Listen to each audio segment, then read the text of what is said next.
Good evening and welcome back to another episode of Business PNG. Following all approved regulatory processes for Kina Bank's acquisition of ANZ Bank's retail and SME businesses, the acquisition is well underway to be completed by September of this year.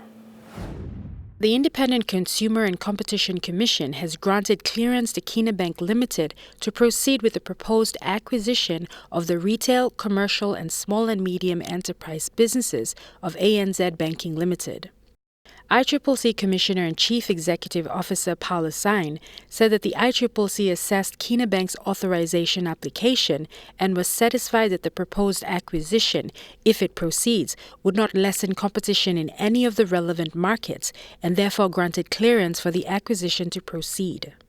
The ICCC received the application from Kina to acquire the ANZ's retail, commercial and SME business of Australia and New Zealand Banking Limited, ANZ PNG, in December 2018.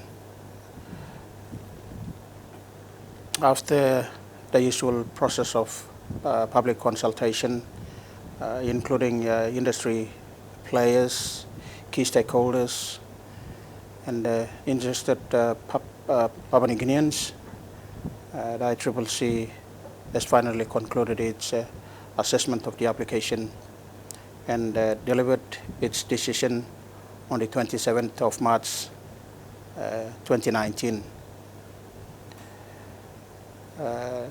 That process that ICCC took to assess the application very extensive, to the extent where ICCC has asked most key stakeholders to make submissions, and because this industry is an industry that we would like to see its growth.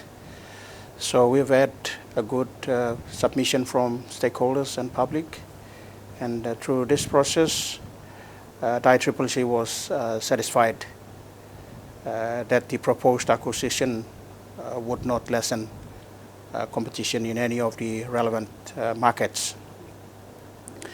Therefore, the ICCC granted the clearance because Kina Bank's entry as a new and a vibrant player would increase or enhance banking services to the consumers at the retail level. Although ANZ established itself in the retail and SME sector of the banking industry over years, but it has, however, slowed down its investment in the retail sector compared to what it has previously done. The proposed acquisition would involve ANZ PNG transferring to Kina Bank the retail customer deposits and loans, including credit cards, commercial SME customer loans and deposits, business premises including 15 retail branches and a portion of ANZ's commercial office spaces in Port Moresby and Lae, ATMs and FPOS terminals, and other fixed assets and certain employees. The big focus for the team is to complete the integration of ANZ's retail, SME and commercial businesses, and that's an immense program of work, and we have a completion date for that of 30 September this year. And the main reason that's an extended time frame, because you wouldn't normally see sort of a 12-month cycle period for an acquisition to be completed, is because of the immense internal and external transformation program that the company's going through to enable that to occur. I mean, we made a conscious decision when we were talking to ANZ early in the stages to migrate their customers onto our core banking platform.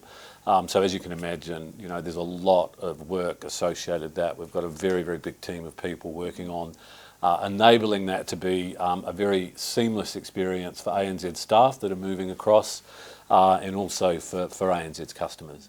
So that's a big thing for us to be able to achieve this year, and I think off the back of a strong performance in 2018, we've set ourselves up again for some really good momentum in terms of organic growth within our existing Kina Bank franchise. There's various important hurdles and milestones which have now been reached. So central bank approval, Bank of Papua New Guinea, that has been received. The ICCC approval has been received as well. So those are our two main regulatory approvals. Every member of ANZ who's impacted by the sale have been given an offer letter by Kina on the same terms and conditions they currently have with ANZ. 94% of those people accepted the offer. Of the 6% that didn't, these tended to be people who are perhaps towards the end of their career and were looking for another option. I've spent the last weeks travelling around every single branch, talking to every single member of our staff about how they feel around their transaction. The staff are excited. What we do now over the next 6 months is a huge amount of training that needs to go on in terms of our staff being trained on Kina systems. But don't forget, we've got 323 staff going across to Kina. We're giving them a 15-branch retail bank. And what you'll find is a lot of the processes, procedures, policies, those things will go with them. And we were speaking earlier about how do we help build a financial system, or how does this transaction help do that? Well, Kina will look a lot like ANZ Retail. I mean, there is no point then with their 3 branches now of trying to impose a Kina structure on a really well-run retail bank. So there's a lot of work between now and September, but we're on track for a transition in late September. With regulatory approval finally received for the sale, ANZ Group CEO Shayne Elliott told Business PNG about ANZ's future plans in the country. It's really about focus, and we've taken a strategic decision, not just in PNG, right across our group, that we should focus on a few things that we do really well, and that we can't do everything well. And so when we did that review, one of the areas that we were struggling with was retail banking across Asia. And so we went under review and said, look, there's a good business here in PNG. We've built up, the team should be really proud of what they've done. We don't think we're the best people to take it to the next level of development. We should focus on what we do better than anybody else, which is really our institutional banking franchise, which is helping connect PNG through trade and capital flow with the rest of the region. So that's what the review was. We were really pleased that we were able to sell it to a local operator, Kina Bank, because I think that actually will strengthen the nation in terms of having a local operator, which is quite a significant transaction for them. It will make them more competitive. They're taking 96% of our people, and so it was kind of we thought as a win-win. On their part, Kina Bank's growth in the banking sector was solidified with a strong 2018 full-year result, with a statutory net profit after tax of 48.1 million PNG Kina. Kina CEO Greg Pawson accredited this solid result to the success of the group's long-standing commitment to its customers, the ongoing implementation of the bank's digital strategy, and their focus on operational capacity building. Well, 2018 was quite a big year for us in terms of strategic milestones. There were 3 things really that enabled us to achieve that result. The first was obviously the announcement that we would be acquiring ANZ PNG's retail, SME and commercial business.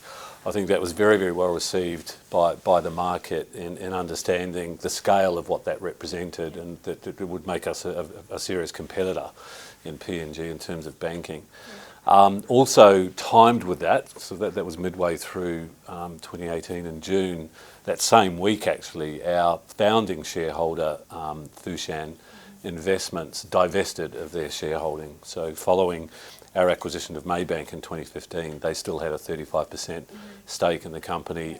That's now 0, and we successfully had quite a lot of support, actually, from the investors market in Australia, New Zealand and here in PNG to help facilitate that divestment. And what that did for us is it enabled us to, one, form much, much stronger relationships with the corporate sector in Papua New Guinea, and also strengthen our correspondent banking arrangements, which we were able to do as well. So those were sort of the, I think, facilitators that helped support the result. The financial result was a really good outcome, but pleasingly, the key drivers of that were clearly with improved correspondent banking arrangements. Our performance in relation to foreign exchange was significantly improved. We had very good growth in new-to-bank customers, which is something that we've been focusing our teams on immensely, attracting customers from other banks to Kina Bank. We also had really good growth in deposits, and therefore, on the flip side of that, our loan book grew at close to 20%, which was well above the sort of rate of system growth for PNG, or business credit, I should say, for 2018. So really pleasing result.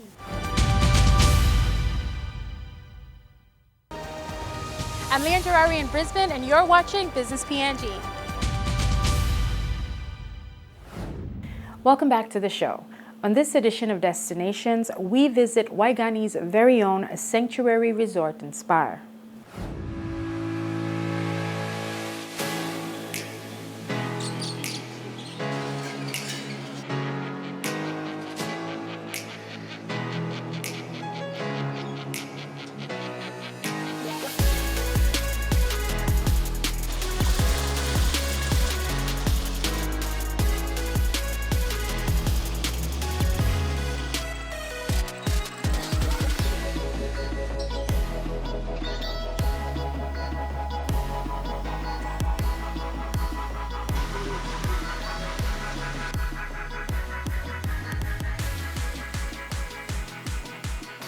The Sanctuary Hotel Resort and Spa is obviously located right next to Murata, beautiful Murata here in Port Moresby.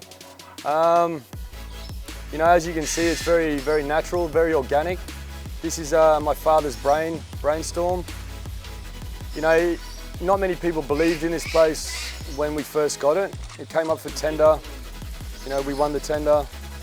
We started developing straight away. A lot of people just couldn't see it. You know, I saw the vision, my father had the vision definitely, and he's made it all come true.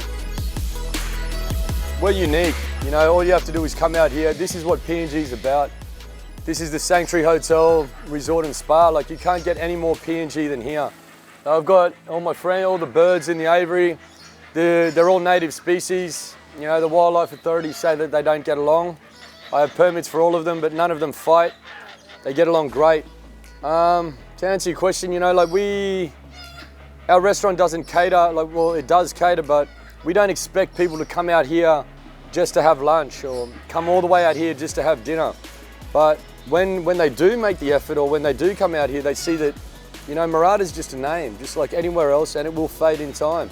It's safe out here. Like, PNG is not as bad as what people gossip about on the media and the news. It's really heartbreaking actually to see us be belittled, you know, consistently on the news like we're savages. It's this is Murata. We've never had any problems here. I live here with my beautiful wife and two daughters. It's been a PNG effort by PNG people. You know, my father, he's more PNG than anyone I know, and you know, I'll get the mangilo here, mipla walking all get the furniture here. We built a little workshop. We did all the furniture, every finishing wood, nothing is imported. The only things imported, like the taps, obviously glass, things like that, but anything else is made right here, on site.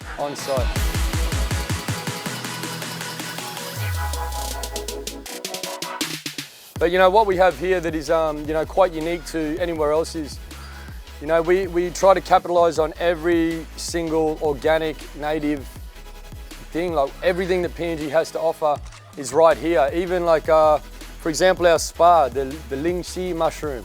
Now that's Chinese, but the biggest ones and the best ones in the world are found right here in Papua New Guinea.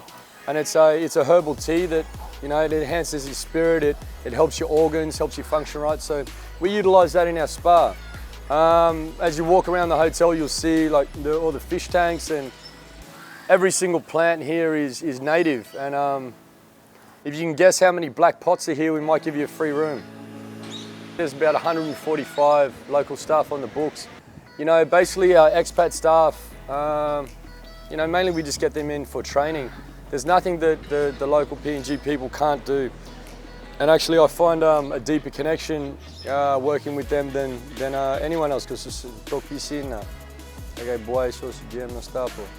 But you know, they're here basically just for training. PNG has it all. We are on the rise, and we're going to make a big impact in the tourism industry real soon. Daily job normally starts at 5:30 a.m. Yeah, so we take care of the checkout guests, and then we prepare ourselves for the arrival guests.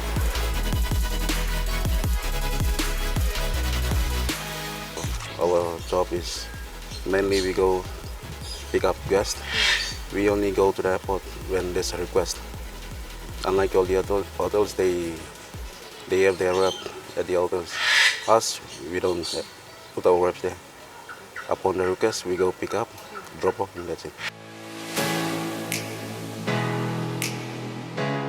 Working here in Sanctuary, it's quite lovely, very much, because here it's all about hospitality.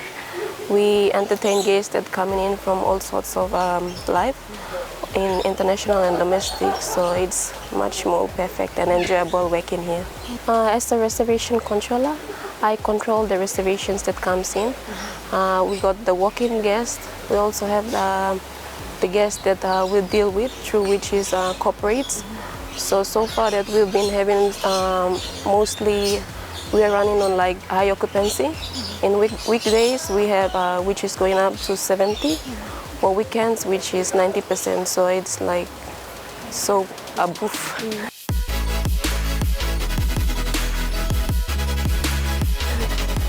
The name Century speak on its own, and it's a secret place. And my experience working here is Century provides. It's a different from Century Hotel. It's different from other places, and it's provide a good environment for the customers, and also because I give him some service all customers are come also bed, also looking more birds, and they feed the birds, also the fish and all this.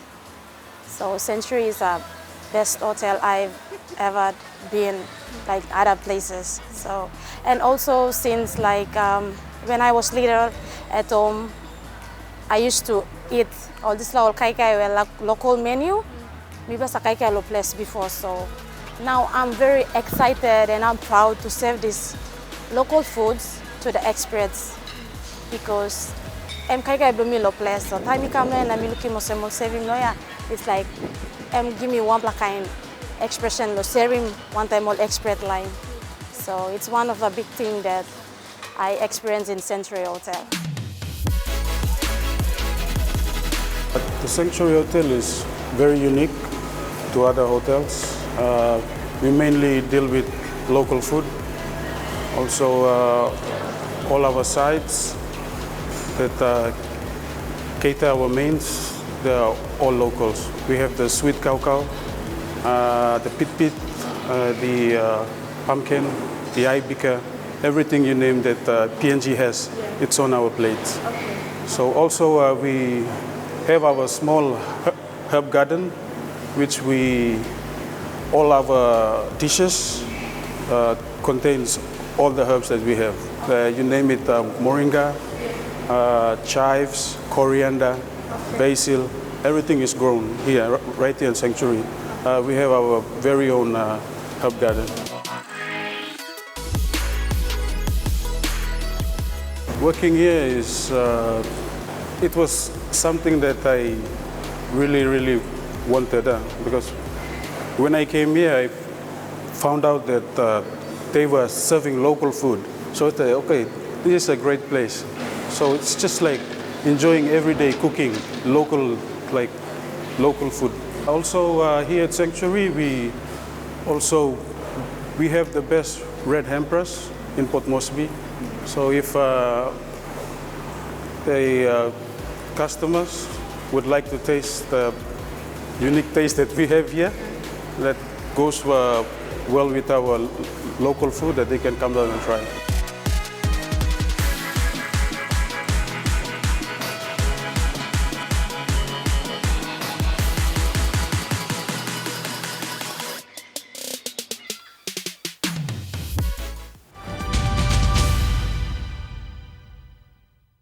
I'm Ian Gerari in Manila, and you're watching Business PNG.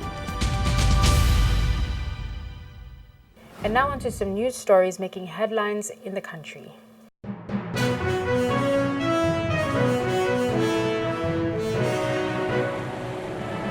The projects include Yalibu to Kagua Powerline projects, Kagua Town Road upgrade, Kagua Erave Road upgrade, and Yalibu to Kagua Road upgrade. During the launching yesterday, Prime Minister Peter O'Neill also made a commitment of 5 million kina to upgrade the Kagua District Hospital. Road government walking, power you give karmika, free education you give him,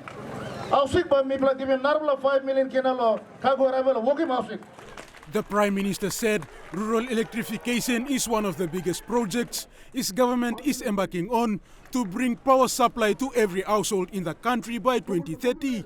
The Prime Minister also announced a 100 million Kina allocation for district works program in the country. He said infrastructure development will pave way for more development into the districts. Program law, work also member law, many Minister of Works it. We will put 100 million Kina law district works program inside one district. The Prime Minister said before independence the country had better infrastructure, however problems in management caused all infrastructure to deteriorate.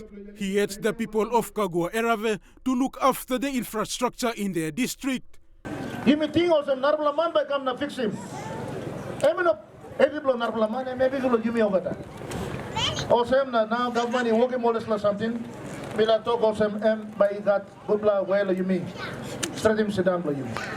Kagua Erave MP Wesley Raminai, who was there to witness the launching, also urged the people of Kagua Erave to take care of the infrastructure development in their district. Lo change lo come up and take him slowly na by go. But lo you me yet you me can look more same. Firstly you me go administration side and changes and me come up. There's only one nation that is. Speaking on MTV's Good Morning PNG show this morning, PNG FA Acting Director Godwill Amos says PNG's forest cover up to 78% of land mass. This is one of the largest forest cover in the world, and PNG FA is responsible to manage and protect all this forest and its resources. One is to manage and protect our forest as a natural resource, as a renewable resource for the nation. And the second one is the utilization of this forest resource for the creation of employment for our people, creation of wealth, and also to provide jobs. Comparing PNG with countries of the Asia-Pacific region, Indonesia and Malaysia have over 60% of forest cover. He also added that PNG has more forest cover than the South American countries of Brazil and Congo. Unlike other nations, Indonesia, you got 60%, Malaysia, you got 60%. China, 400 years ago, had about the same forest cover. By 1948, it was down to 4%. Now they're trying to increase that to 20% by 2020, and they will achieve that. But that's in plantations, tree plantations. However, the only problem that is affecting PNG forests is deforestation and forest degradation caused by human activities, which logging is part of. Amos said from the 22 million hectares of forest cover in the country, 13 million hectares has been used over the last 70 years. 22 million hectares is still, natural forest, still virgin forest. Yes, still there. We're just working around 13 million over the last 70 years. Like you were talking about deforestations, we have less deforestation here in this country. It's about 261,000 hectares. In an effort to conserve the forest, PNG FA also encouraged reforestation. Amos said logging companies are encouraged to plant trees for reforestation or pay reforestation fees.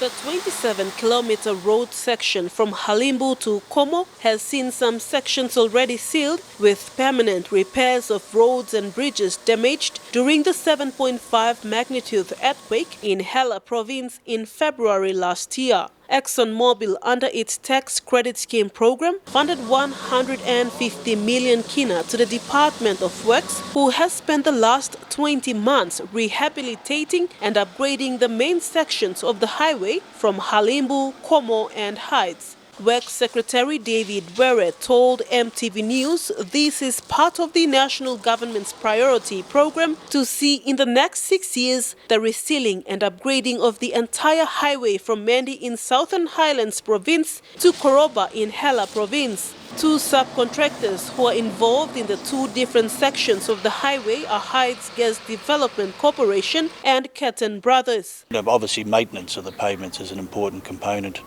where, if you get seal failures or cracking, it needs to be repaired, but other than that, it should last for a fair.